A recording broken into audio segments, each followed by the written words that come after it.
ఈ వ్లాగర్స్ పైన మనం ఏం మాట్లాడొచ్చు అంటాం? వీటి ఇంపాక్ట్ వాళ్ళపైన ఏ విధంగా పడే అవకాశం ఉంటుంది ఇన్ ఫ్యూచర్? ఇక్కడికి గుడ్డలు వేసుకొని నాకు డేట్ వచ్చింది, నేను ఇవి వాడతాను, నేను డేట్ వచ్చినప్పుడు నేను ఒక స్త్రీమూర్తి పట్ల ఉండాల్సినటువంటి గౌరవం అనేది నువ్వు ఇస్తున్నావా తీస్తున్నావా ఒక్కసారి క్వశ్చన్ చేసుకో. ఇవాళ నువ్వు నాకు డేట్ వస్తే నేను ఇది వేసుకుంటా, నాకు టైట్ వస్తే నేను ఇది వేసుకుంటా, లేకపోతే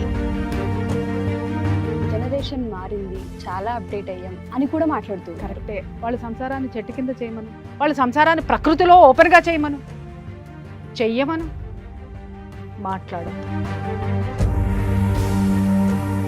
నీ భర్తతో నువ్వు ఎలా సంసారం చేస్తావు నువ్వు పబ్లిక్లో పెట్టి చూడు.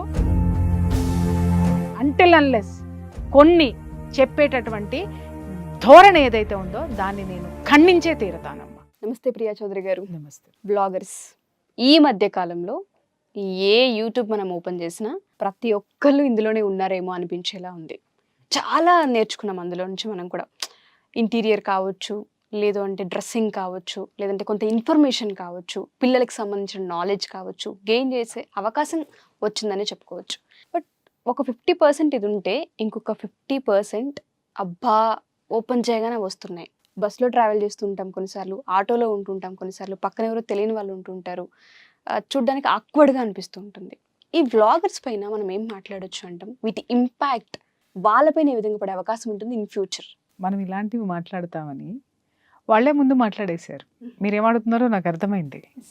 వాళ్ళే ముందు మాట్లాడేశారు. ఏమని అంటే, మాకు సంపాదించుకునేటటువంటి అవకాశం వచ్చింది కాబట్టి మేము సంపాదించుకుంటున్నాం, కాబట్టి మీరు మమ్మల్ని అబ్జెక్ట్ చేయకండి అనేటటువంటి వీడియోస్ కూడా చేసి పెట్టారు. చూసావా నువ్వు? అంటే అటువంటి వీడియోస్ చేస్తే సంపాదన వస్తుందని. అంతే కదా. అది ఎంతవరకు కరెక్ట్ అంటారు ప్రియా మ్యామ్? నేను ఒక విషయం చెప్తున్నా. మనము ఇప్పుడు సిగరెట్, పిల్లవాడు ఫస్ట్ టైం సిగరెట్ కాల్చినప్పుడు కిక్ ఉంటుంది. ఆ తర్వాత నెక్స్ట్ డే కూడా వాడు దొంగతనంగా కాలుస్తాడు ఫస్ట్. ఓకే, ఆ కిక్ ఎప్పుడైతే వాడికి వస్తుందో మెల్లమెల్లగా ఏం చేస్తాడు, దాన్ని రెగ్యులర్గా వేలోకి వెళ్ళిపోతాడు. ఆ వేలోకి వెళ్ళిపోయిన తర్వాత దాన్ని ఏం చేస్తాడు, పేరెంట్స్కి తెలిసినా కూడా చాలా మంది తెలియనట్టే ఉంటారు. ఎందుకంటే తెలిసింది అని మందలిస్తే వాడు ఇంకా మెతిమీరిపోతాడు అని. వాడి యాటిట్యూడ్ ఎలా ఉంటుంది, ఎందుకు పేరెంట్స్ సైలెంట్గా ఉంటారు అని అంటే, ఇప్పుడు తెలిసిపోయింది అని అంటే వాళ్ళ ముందే కాలవడం మొదలు పెడతాడు. అంటే ఇంట్లో స్టార్ట్ చేస్తాడు. అంటే వాడు బయటికి వెళ్ళినప్పుడు ఉన్నటువంటి ఆ చెడ్డ అలవాటు బయటే ఉండనివ్వండి, ఇంటి వరకు ఎందుకు మోసుకురావాలి, ఇంటి వరకు ఇంట్లో మనం ఎందుకు ఓపెన్ చేయాలి అని తెలిసి తెలియనట్టు నర్మగర్భంగా ఉంచేసేవాళ్ళు. వాళ్ళు ఉంచేసినప్పుడు ఇతనికి కూడా తెలుసు, నా పేరెంట్స్కి తెలిసినా కూడా వాళ్ళు నన్నేం అనట్లేదు, సో నేను ఇంటి వరకు నేను వాళ్ళకి గౌరవం ఇవ్వాలి, ఇంట్లో నేను ఇలాంటి పనులు చేయనని బయట ఇంట్లో పేరెంట్స్కి ఆ గౌరవాన్ని ఇచ్చి బయట మాత్రమే వాళ్ళు సిగరెట్ కాల్చడము అనేటటువంటిది చేసేవాళ్ళు. చాలా మంది వాళ్ళు పెద్దవాళ్ళు బ్రతికున్నంత వరకు ఇదే ఫాలో అయ్యేవారు. కొంతమంది సరే ఒక వయసు వచ్చిన తర్వాత సరే వీళ్ళు అయిపోయారు, వీళ్ళకి ఏజ్ అయిపోయింది, వాళ్ళు పెద్దవాళ్ళు అయిపోయారు, వీళ్ళు వదిలేయటం, వాళ్ళు ఇది తీసుకోవడం అనేది అది అలా అలా అలా అలా మెల్లగా. అంటే ఒక వ్యసనము ఫస్ట్లో అది తప్పు అనేటటువంటి ఫీలింగ్ నుంచి అది ఒప్పు అనేటటువంటి స్థితికి ఇంకొకటి ఏంటి, ఆహా ఇంట్లో తెలిసిపోయింది కదా, మా వాళ్ళకి తెలుసులే, కాల్ చేస్తా ఏమవుతుంది అని బేఫికర్గా కాల్ చేస్తాడు. ఇక్కడ ఏంటి అని అంటే, తెలిసి కాల్చేవాడికి తెలియకుండా చేసేవాడికి తేడా ఏంటి అని అంటే, ఒకడు వివేకవంతుడు, రెండో వాడు మూర్ఖుడు. తల్లిదండ్రులకి విలువ గౌరవం ఇచ్చాడు వాడు, తన వ్యసనాన్ని ఇంటి వరకు మోసుకు రాలేదు, తనకు ఆ వ్యసనం ఉంది, దాన్ని ఏంటంటే అతని కిక్కు కోసమో అతని అలవాటుని ఆ బయట వరకే ఉంచాడు, ఇంట్లో వరకు తీసుకొని రాలేదు. కానీ వీడేం చేశాడు, మా ఇంట్లో వాళ్ళకి తెలిసిపోయిందిలే ఇంకేం చేస్తారులే అని చెప్పేసి, మీకు తెలుసు కదా అని తాగడం మొదలుపెట్టిన తర్వాత తల్లిదండ్రులు కూడా అరే ఇలాంటి బిడ్డ నీ కన్నాను, వీడిని కంట్రోల్ చేయలేకపోతున్నానని ఆ బాధలో ఉండి కొడుకు మీద ప్రేమతోటి వాళ్ళు ఏమి అనలేక తల దించుకునేటటువంటి సిచ్యువేషన్లో అది కంటిన్యూ అయిపోయి అలా వెళ్ళిపోతూ ఉంటే, ఆ తల్లిదండ్రులు ఆ కొడుకు దగ్గర ఏదన్నా పంచుకోవాలన్నా కూడా, ఏదన్నా షేర్ చేసుకోవాలన్నా కూడా వెనకడిగేసేటటువంటి తత్వం. ఎందుకంటే వీడు మన మాట వినడు, వీడు పెద్దవాడు అయిపోయాడు, లేకపోతే వీడికి ఇలాంటివి వ్యతిరేకిస్తున్నాడు మనల్ని అనేటటువంటి ఆ బాధ జీవితాంతం వాళ్ళు మోసేటటువంటి వాళ్ళు. ఇక్కడ కూడా మీరు ఎందుకు పోల్చారంటే దీనికి దానికి ఏంటి సంబంధం? వ్లాగ్స్ చేస్తున్నప్పుడు మీరు ఇప్పుడు నేను అన్నాను కదా, ఎందుకండి మీరు ఇలాంటివన్నీ చేస్తారు? మొదట్లో వ్లాగ్స్ చాలా బాగుండేవి, చక్కగా మంచి పెళ్ళిళ్ళు కానీ, బంధువుల గురించి కానీ, లేకపోతే ఇంకొక మంచి ప్రదేశాల గురించి చూసాము. మీరు అన్నట్టు ఎక్కడెక్కడో మనకు తెలియనటువంటి షాపులు కానివ్వండి, ఇన్ఫర్మేషన్స్ కానీ అద్భుతంగా ఉన్నాయి. నేను అది ఇలా ఉంది అనంటే చాలా అందంగా ఉంది. బావుంది. ఇక్కడ ఈ ప్లేస్‌లు ఉన్నాయా? ఇక్కడ ఈ నాలెడ్జ్ ఉందా? అది చివరికి ఏమైపోయిందంటేనమ్మా, ఒకళ్ళు ఒక ప్లేస్‌కెళ్ళంగానే అది క్లిక్ అవ్వంగానే 10 మంది దాన్ని ఫాలో అయ్యేసరికి అది ఔట్‌డేటెడ్ అయిపోయి ఇంకొకటి కొత్తది. ఏంటి? ఏంటి? ఏంటి? ఏంటి? అని ఎతకడం మొదలుపెట్టేసా. ఇప్పుడు యూట్యూబ్ అనేటటువంటిది ఎంటర్‌టైన్‌మెంట్ నుంచి మారిపోయి ఎర్నింగ్ టైమ్‌కొచ్చేసింది. వచ్చేసింది. వచ్చేసినప్పుడు ఏమవుతుంది అనంటే డబ్బు వస్తుంది అని అనుకున్నప్పుడు నేను మోకాలాడటం నేనెందుకు? ఇది నా కష్టము. ఇది నాకున్న పాపులారిటీ. నాకున్నటువంటి దీన్ని సమాజానికి నేను ఇస్తున్నాను. నేను గొప్పదాన్ని. నేను గొప్పవాడిని కాబట్టి నాకు డబ్బులొస్తున్నాయి కాబట్టి నేను చేస్తున్నానని. కొన్ని ఆడవాళ్ళు చేసేటటువంటి వ్లాగ్స్ చూస్తుంటే నిజంగా బాధాకరంగా ఉంటుందమ్మా. ఏంటంటే నువ్వు ఒక నగ గురించి చూపించు, వర్ణించు, దాన్ని బిజినెస్ చేయండి, దాన్ని ఏదన్నా చేయండి. అది అద్భుతంగా, అందంగా ఉంటుంది. యెస్. చీరల గురించి చూపించండి. అది అందంగా, అద్భుతంగా ఇంకా ఆడవాళ్ళు చూపిస్తే ఇంకా అందంగా, ఇంకా అద్భుతంగా ఉంటుంది. అది మార్కెటింగ్ చేయండి. దానికి ఎవ్వరూ ఇది చూపెట్టరు. అలాగే అవుట్‌ఫిట్స్ ఏవైతే ఉంటాయో డ్రెస్సుల గురించి చెప్పండి. తర్వాత ఇంకేదన్నా ఉన్నా ఏది ఉన్నా గానీ, ఏదైనా గానీ అది అభ్యంతరకరం కానటువంటివన్నీ, Information ఓకే. అందమైనటువంటివన్నీ చూపించడంలో యెస్. తప్పే లేదు. అది దాటి చివరికెలా వచ్చింది అనంటే కొన్ని వ్లాగ్స్ చూస్తే నిజంగా మనసు బాధేసింది ఉషా నాకైతే. ఏంటి వీళ్ళు ఇన్ఫర్మేషన్ ఇస్తున్నారా? ఇన్ఫర్మేషన్ ఏమిస్తున్నారు? నాకు డేట్ వచ్చింది. డేట్ వచ్చినప్పుడు నేను ఇవి వాడుతున్నాను అనేసి వేసుకునేటటువంటి ఆ ఇన్నర్‌గా నువ్వు ఏం వాడుతున్నావో ఒక ఆడపిల్లవి బయటికి చూపించి నువ్వు చెప్తుంటే ఒక అడ్వర్టైజ్‌మెంటే చూడలేం మనం అది. అవును. ఏది మన పక్కన మన భర్త ఉన్నా కూడా అది చూడడానికి ఇబ్బందొస్తుంది. కష్టంగా ఉంటుంది. తల్లిదండ్రులు ఇంట్లో ఉన్నప్పుడు ఆ యాడ్స్ చూడలేకపోతున్నాం అని కొన్ని వీటిల మీద ఉద్యమాలు కూడా వచ్చినాయి. కొన్ని యాడ్స్ చూడలేకపోతున్నాం. ఆడవాళ్ళకి మరీ ఇట్లా చూపిస్తున్నారు అనేటటువంటి అభ్యంతరాలు తెలపడం జరిగింది. అవి కొన్ని ఆగిపోవటం కూడా అవును. జరిగింది. కానీ అవి ఈ రోజు అడ్వర్టైజ్‌మెంట్ 5 సెకండ్స్ అడ్వర్టైజ్‌మెంట్ కాస్త ఈ రోజు 5 నిమిషాల నుంచి 15 నిమిషాలు అదే చర్చలాగా మారిపోయి నాకు డేట్ వచ్చింది అనంటే నీకు డేట్ వచ్చిందని ఊరందరికీ తెలియాలి. సో నేను ఇది వేసుకుంటున్నానని ఇక్కడికి బట్టలేసుకొని నువ్వు అవి చూపిస్తుంటే ఒక ఆడదాని మీద, ఒక స్త్రీమూర్తి మీద ఎవరికైనా సదభిప్రాయం ఉంటుందా? అమ్మ మీకు కోపం వస్తే నన్ను తిట్టుకోండి, లేకపోతే భయంకరంగా మీమ్స్ వేసుకోండి, ఏమైనా వేసుకోండి. కానీ చెప్పే తీరాలి నేను. ఇక్కడికి గుడ్డలేసుకొని నాకు డేట్ వచ్చింది. నేను ఇవి వాడతాను డేట్ వచ్చినప్పుడు నేను కంఫర్టబుల్‌గా ఉంటాను అని నువ్వు చెప్పడంలో ఒక స్త్రీమూర్తి పట్ల ఉండాల్సినటువంటి గౌరవం అనేది నువ్వు ఇస్తున్నావా? తీస్తున్నావా? ఒక్కసారి క్వెషన్ చేసుకో. డబ్బు నీకొస్తుంది. నాకు రావట్లా, నీకు రావట్లా, మిగిలిన వాళ్ళకి రావట్లా. ఇన్ఫర్మేషన్ అంటారు. ఇప్పుడు నాకేదన్నా కావాలి అంటే నెట్‌లో నేను వెతుక్కుంటా. ప్రొడక్ట్‌కి సంబంధించినటువంటిది దాని కింద డిస్క్రిప్షన్ ఉంటుంది. ఆ డిస్క్రిప్షన్‌లో మొత్తం ఇస్తాడు. పూర్తి వివరాలు ఇస్తాడు. ఎతుక్కోవడానికి నాకు నాలెడ్జ్ ఉంది ఈరోజు. వెతికేటటువంటి అవకాశము ఉంది నాకు. నేను షేర్ చేసుకుంటా. నాకు తెలియకపోతే దాన్ని ఎలా చెయ్యాలో పక్కవాడిని అడిగి తెలుసుకుంటా. నువ్వు ఓపెన్‌గా 15 నిమిషాలు నువ్వు వీడియోని చేసి స్త్రీ జాతి యొక్క ఔన్నత్యాన్ని నువ్వు దెబ్బతీయడం ఎంతవరకు సమంజసము? అవుట్‌ఫిట్స్ చూపించండి. అది ఎవరికీ అభ్యంతరం లేదు. మంచి డ్రెస్సులు చూపించండి. మంచి చీరలు చూపించండి. నగలు చూపించండి. హెయిర్ క్లిప్స్ చూపించండి. ఇంకేదైనా అలంకరణకి సంబంధించినవి ఏవైనా చూపించండి. కానీ దుస్తుల గురించి ఆడవాళ్లే ఒక 15, 20 నిమిషాలు ఎపిసోడ్స్ చేస్తూ మీకు డబ్బొస్తుందని మిగిలిన యొక్క ఆడవాళ్ళను కూడా ఏలెత్తి చూపించేటటువంటి వ్యవహారాలు చేస్తున్నందుకు నిజంగా బాధపడుతున్నాను. నేను ఒక విషయం ఏదైనా జరిగితే నేను గొంతేసుకుని అరుస్తున్నానని చెప్పి నన్ను ఎన్నో తిట్లు తిడతారు. ఆ తప్పు ఎందుకు చేస్తున్నారని క్వశ్చన్ చేస్తే నన్ను తిడుతున్నారు. మరి మీరు చేసేటటువంటి ఇది ఓపెన్ అప్ చేసేటటువంటి ఈ విషయాలకి ఎవరు సమాధానం చెప్పాలి? ఎవరికి వాళ్ళకి సమాధానం ఉంటుంది ఉషా. ఎవరిని వాళ్ళు సమర్థించుకోవడానికి ఉంటుంది.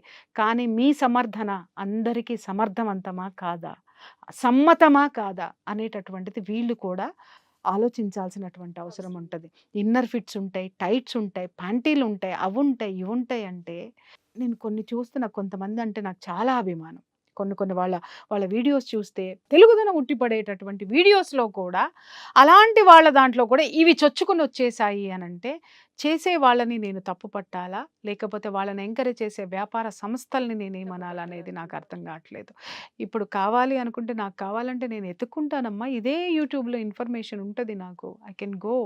ఇంకొక విషయం ఏంటంటే, ఒకవేళ మీరు చెప్పాలి అనుకుంటే అమ్మ ఇలాంటి సిచ్యుయేషన్స్ ఉన్నప్పుడు ఇది చెయ్యండి, పర్వాలేదు.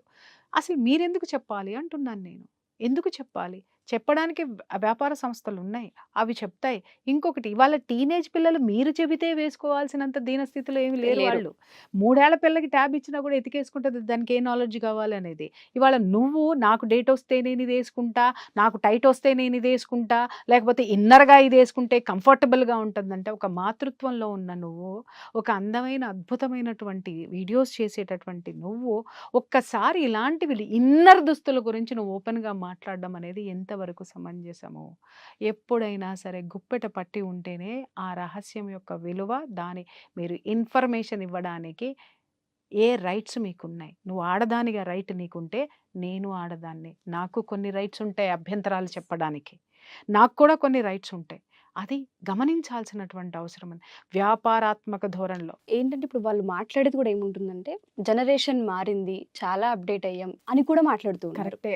బాగుందమ్మా. మనము బెడ్రూమ్ తలుపులు తీసేద్దాం, మనం ఇంటికి గోడలు తీసేద్దాం, ఎంచక్క ప్రకృతిలో అన్నీ చేసేద్దాం. ఎందుకు ఓపెన్గా పెట్టుకోవాలి? అలా యాక్సెప్ట్ చేస్తారా? చచ్చిందే వాళ్ళ చేయరు. సంసారాన్ని రోడ్డు మీద చేయమను, వాళ్ళ సంసారాన్ని చెట్టు కింద చేయమను, వాళ్ళ సంసారాన్ని ప్రకృతిలో ఓపెన్గా చేయమను, చెయ్యమను. మాట్లాడొద్దు. మాట్లాడేటప్పుడు యువతల నుంచి కూడా చాలామంది మాట్లాడే వాళ్ళు ఉంటారు. మిమ్మల్ని మీరు సమర్థించుకోవడానికి ఎలాగైనా ఏదైనా ఓపెన్ అంటే, నేను అదే చెప్తున్నా. నీకు బిడ్డ ప్రసవం అయ్యేటటువంటి వీడియో నువ్వు పబ్లిక్గా పెట్టగలుగుతావా? నీ బిడ్డ యొక్క శోభనాన్ని పబ్లిక్లో పెడతావా? నువ్వు సంసారం, నీ భర్తతో నువ్వు చేసే సంసారం అన్నీ ఓపెన్గా చేస్తున్నారు కదా, నీ భర్తతో నువ్వు ఎలా సంసారం చేస్తావు నువ్వు పబ్లిక్లో పెట్టి చూడు, అప్పుడు నేను ఇవన్నీ యాక్సెప్ట్ చేస్తాను. అంటిల్ అన్లెస్ కొన్ని చెప్పేటటువంటి ధోరణి ఏదైతే ఉందో దాన్ని నేను ఖండించే తీరతానమ్మా. అంటే జనరేషన్ మారింది, అప్డేట్ అయ్యామని మాట్లాడే ముందు ఏదైతే 4 గోడల మధ్యలో ఉంచుతున్నామో కొన్ని వాటిని పట్టి ఉంచడమే అవసరం. పట్టి ఉంచడం అవసరము, నీకేం అవసరం అంటున్నాను. నువ్వు సంపాదించుకోవాలనుకుంటే ఎన్నో చీరల షాపులు ఉన్నాయి, ఎన్నో నగల షాపులు ఉన్నాయి, ఇంకెన్నో స్టీల్ బిందెల షాపులు ఉన్నాయి, స్టీల్ కొట్లు ఉన్నాయి, ఇంకా నువ్వు వాడుకునే ఫర్నిచర్ షాపులు ఉన్నాయి. You just go there and tell everything. నీ ఇంట్లో ఏం పెట్టుకుంటావు, నీ ఇంట్లో కుంకుమ ఎట్లా తయారు చేస్తావు, అన్నీ చెప్తున్నారు. చెప్పండి. ఆ నాలెడ్జ్ అవసరం.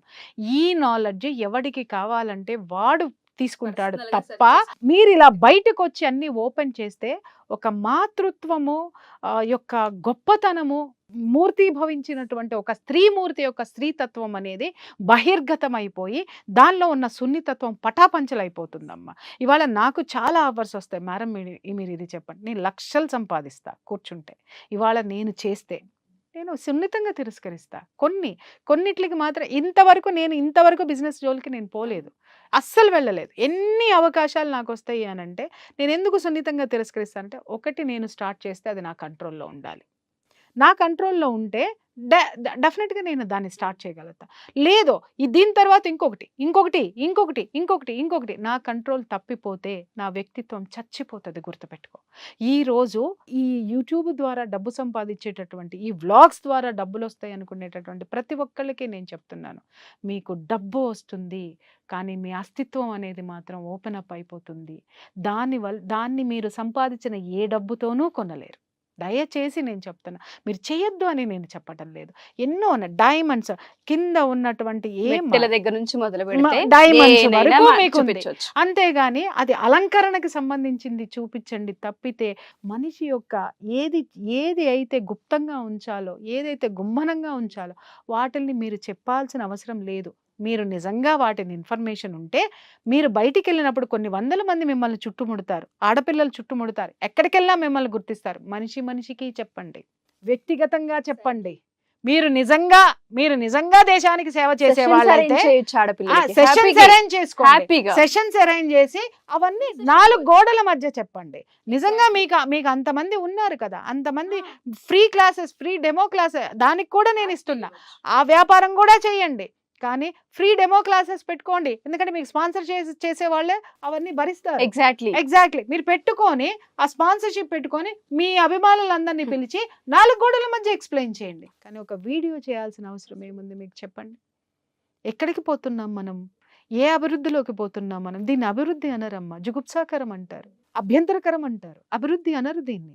ఎవరు పడితే వాళ్ళు ఏది చేస్తే అది చూసి ఎందుకంటే ఇవాళ రేపట్లో ఏమవుతున్నాయంటే అన్ని ఇంటికి వచ్చేస్తున్నాయి, అన్ని ఊరికే వచ్చేస్తున్నాయి, ఎవరికి పని పాట లేదు. అందుకని కూర్చొని యూట్యూబ్ చూస్తూనే ఉన్నారు. నేను ఒక్కటి చెప్తున్నా, లక్షల్లో వచ్చేటటువంటి వ్యూస్లో పనికి వచ్చేటటువంటి వాళ్ళు ఎంతమంది ఉన్నారు? ఆ సబ్జెక్టును తీసుకొని ఇచ్చేసేవాళ్ళు. వ్యూస్ని సైద్ధాంతికంగా తీసుకొని, ఆ వ్యూస్ని ప్రాతిపదికంగా తీసుకొని దాని మీద మీరు వ్యాపారాలు చేసుకుంటూ పోతే మరి నాలాంటి వాళ్ళు ఎంత వ్యాపారం చేయాలమ్మా? ఏటిల మీద వ్యాపారం చేయొచ్చమ్మా? ఈ పాటికి నేను ఎంత ఖరీదైన కార్లు కొనొచ్చమ్మా? ఎంత హైఫై లైఫ్ నేను చేయొచ్చమ్మా? మనిషి అన్న తర్వాత కొన్ని విలువలకి కట్టుబడి ఉండాలమ్మా. మనల్ని కొన్ని లక్షల మంది ఆదరిస్తున్నారు అనంటే సంస్కృతి, సంస్కారము, దానికి సంబంధించినటువంటి విలువలు. ఈరోజు పిల్లలు విలువలు లేకుండా పోతున్నారు. ఇక్కడ వలువల గురించి మాట్లాడతారు, ఇక్కడ విలువల గురించి ఎవరు మాట్లాడరు. అర్థమైందా? ఈ ఇన్నర్స్ ఉండేటటువంటి వలువల గురించి అందరూ చూపిస్తున్నారు. విజ్ఞానం కావాలి, అన్నీ ఓపెన్ కావాలని. కనీసం నీ ఇంటికి వస్తే నీ బిడ్డ కానీ నా బిడ్డ కానీ వచ్చిన వాళ్ళు పెద్దవాళ్ళని చూస్తే ఇవాళ చిన్నపిల్లలు కుర్చీలో నుంచి లేవరు, కూర్చుని చోటు నుంచి లేవరు, మర్యాద ఇవ్వరు. అవి నేర్పండి. మీకున్నటువంటి వ్యూవర్షిప్ గొప్పతనము అప్పుడు బయటపడుతుంది. అలాగే మీ పిల్లలు అత్తగారింటికి వెళ్ళినప్పుడు, ఆడపిల్లలు అయితే అత్తగారింటికి వెళ్ళినప్పుడు వాళ్ళని తెలివితేటలతోటి ఆ ఇంటిని ఎలా చక్కదిద్దుకోవాలో నేర్పండి. మర్యాద ఇచ్చి పుచ్చుకోవడం ఎలాగో నేర్పండి. ఎలాగో అక్కడ ఏదైనా గొడవలు జరిగితే మీరు ఇచ్చేటటువంటి సపోర్ట్ ఎలాగో వాళ్ళకు ఉంటుంది. అలాగే మగపిల్లలైతే తన జీవితంలోకి వచ్చే ఆడపిల్లని ఎలా గౌరవించాలో నేర్పండి. వాడు బయటికి వెళ్ళినప్పుడు పరాయి ఆడదాన్ని ఎలా గౌరవంగా చూడాలో నేర్పండి. ఏ ఒక్క తల్లైనా తన బిడ్డకి, ఈరోజు ఇంతమంది వ్లాగర్స్కి నేను చెప్తున్నాను, ఎవడైనా ఇంట్లో ఉన్న పిల్లల్ని క్రమశిక్షణతో ఎంతమంది పెంచుతున్నారు? విలువలు ఎవరికి చెప్తున్నారు? విలువలన్నీ కూడా గాలికి వదిలేసి వలువల గురించి మాట్లాడుతుంటే ఎంత అసహ్యంగా ఉంటుందమ్మా.